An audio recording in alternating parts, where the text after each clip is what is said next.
What's up everybody? Today we have a brand new build video.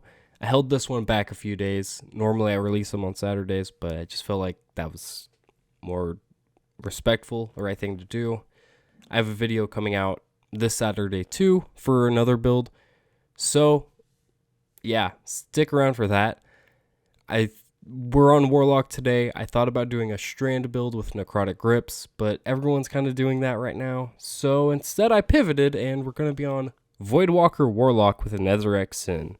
Because we're already using Nezarec sin, let's just throw on some void weapons. First I picked Telesto and then corrective measure. I usually don't include raid weapons in my builds, but for void LMGs, this is just kind of the best one. That being said, our kinetic slot is going to be a grenade launcher.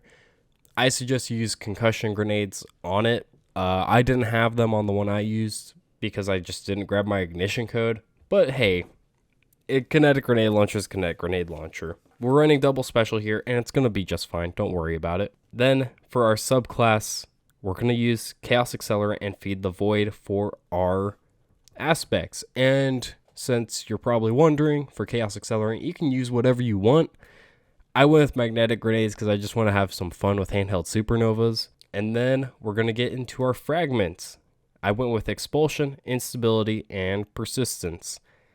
It just worked really well for my volatile build. It helped me stay alive, helped me get more kills. It's just really nice for that. Next, let's talk about our artifact. I'm just going to go over the most important mods in here, and one thing you probably shouldn't grab. Authorized void, that's what you want. Authorized grenade, volatile flow, brick from beyond. Prismatic transfer, you should probably pick up. And shatter orbs. You might be wondering, what about void weapon channeling? Honestly, it's not bad because you get energy back from Nezarec sin, but generally it's just not that good. It's better to just put on 3 surges, in my opinion, in most cases. So you can pick up void weapon channeling, but I've been encountering bugs with it, I'm pretty sure, because like every time I had it on, at least on my Titan, I would crash or get error coded. I would crash or get error coded whenever I got a lot of kills with volatile with void weapon channeling on. I'm not sure exactly what caused it, but I'm pretty sure it's void weapon channeling. So if you want to use it, just be aware of that. Now let's get into our armor mods, starting with the helmet. Radiant Light, Void Siphon, and Heavy Finder.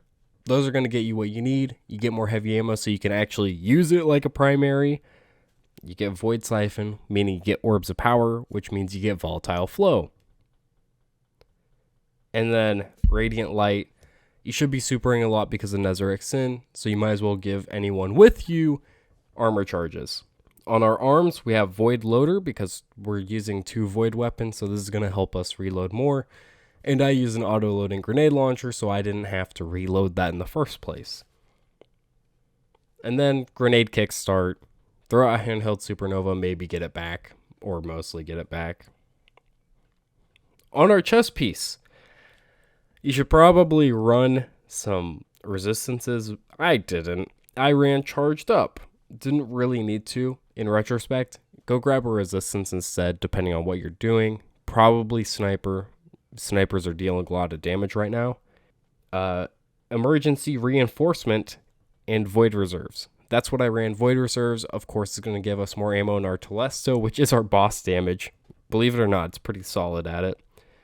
And it's going to give us more ammo in our heavy, which is our primary.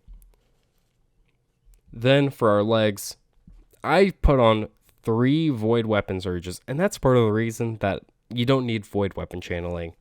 It'll get you basically the same buff, but you just need to pick up an orb of light. You don't need to have all your abilities charged. And then on my bond, I put 2 time dilation so I could have more surge more often, and then special finisher to make sure that Telesto and the grenade launcher were always full. LMGs have always been extremely helpful in double special builds, but currently it's even better because you have volatile flow, so that's going to be dealing damage to nearby enemies and stuff like that. So you can just clear out rooms with less ammo, making sure that, you're not wasting your ammo on ads. So you can use it on bosses and majors a little bit too. Now, big flaw in this build is how are you getting through champions? Of course, you do have anti-barrier on Telesto and corrective measure or whatever void LMG you're using because that's their element. So you might think about that with your kinetic slot at least. What can you put there that'll get you the ability to break other champions? I don't think there's much suppression in this build. You could swap out Chaos Accelerant for Child of the Old Gods and throw on a suppressor grenade. That way you get another fragment slot and easier suppressions. There's different things you can do there to, counter champions, but it's just going to be a little harder for you. So if you're playing in a group and they have a easier time doing it, that'll be great for you. If they made a glaive that's legendary for that kinetic slot, it would help a lot because you would have overload, I believe. It's overload or unstoppable on it. And that would be a massive help. But that's just not how it is. So, melt bosses with Telesto, honestly. It's honestly pretty effective. I think it procs volatile twice is why it's doing so much damage right now, or it's just dealing that much damage. It does 2 sets of damage. It's also pretty good right now. So go ahead and use it. Void LMGs are great for ad clear and using double special. And then, concussion grenades are just always nice to prevent taking damage. Anyway, thank you so much for watching. All that normal stuff to do here on YouTube. I just want to say, rest in peace, Lance Riddick. We'll always remember you. We loved you. It's just really hard for me right now. It's like not real. So anyways, that's it for this video. Thank you so much for watching.